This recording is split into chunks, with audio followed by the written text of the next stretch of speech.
நாளைய தமிழகமே எங்கள் தலைவரே, உங்கள் பிறந்த நாளில் வாழ்த்தி வணங்குகிறோம். இந்த தருணத்துல பாஜகவினுடைய மூத்த தலைவர் ஹெச் ராஜா இந்த மாநாடு குறித்து என்ன தெரிவித்திருக்கிறார் பார்க்கலாம். கடந்த 6 நாட்களாக அறுபடை வீடு முருகப்பெருமான் இங்கு எழுந்தருளச் செய்து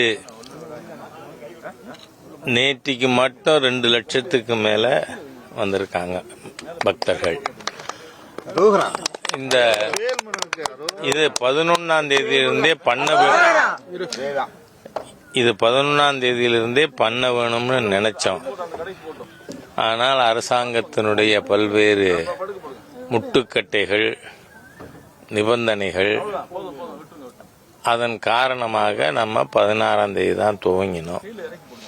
ஆனால் நேற்றைய முன்தினம் Madurai bench of Madras high court மிக தெளிவான தீர்ப்பு கொடுத்திருக்கிறது.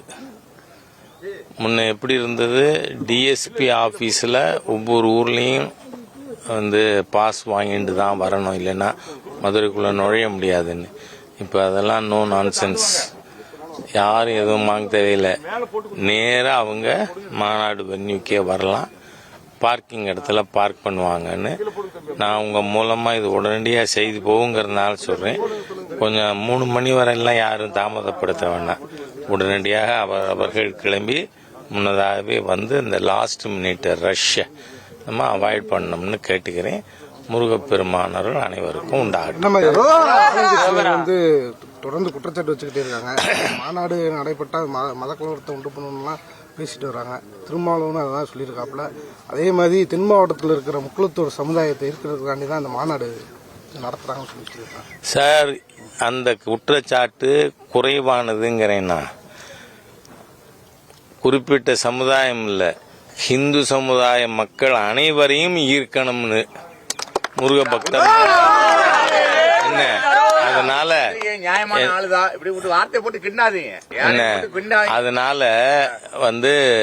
எல்லா தரப்பு மக்களும், நான் ஒரு 15 நாள் முன்னாடி ஒரு சோசியல் மீடியா பதிவு பார்த்தேன். திராவிட முன்னேற்ற கழகத்தை சேர்ந்த சகோதரர் அவர்கிட்ட கேட்குறாங்க, உங்களை மாதிரி ஊடக நண்பர், நீங்க அந்த மாநாட்டுக்கு போவீங்களான்னு.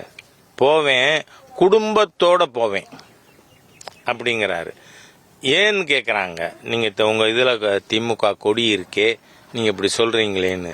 எங்கள் கட்சியில் இருக்கிற கிறிஸ்தவர்கள் அவர்கள் மத நிகழ்ச்சிக்கு போகிறாங்கல்ல, எங்கள் கட்சியில் இருக்கிற முஸ்லீம்கள் அவங்க மத நிகழ்ச்சிக்கு போகிறாங்கல்ல, நாங்கள் போவோம். இது முருகன் மாநாடுன்னு. அதனால் இன்னைக்கு the mind set of Tamil Nadu people how changed. இந்த மாநாடுனால என்ன மாற்றங்கள் ஏற்படும் சார்?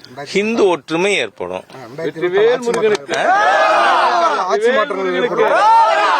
சார், நீங்க 2026 ஆட்சிங்கிறதெல்லாம் ஒரு கட்டம். நிரந்தரமாக தமிழ்நாடு ஹிந்து பெருமக்கள் இணைந்து ஒற்றுமையா இருக்கணும். அதான் நம்ம குறிக்கோள். நாளைய தமிழகமே எங்கள் தலைவரே, உங்கள் பிறந்த நாளில் வாழ்த்தி வணங்குகிறோம்.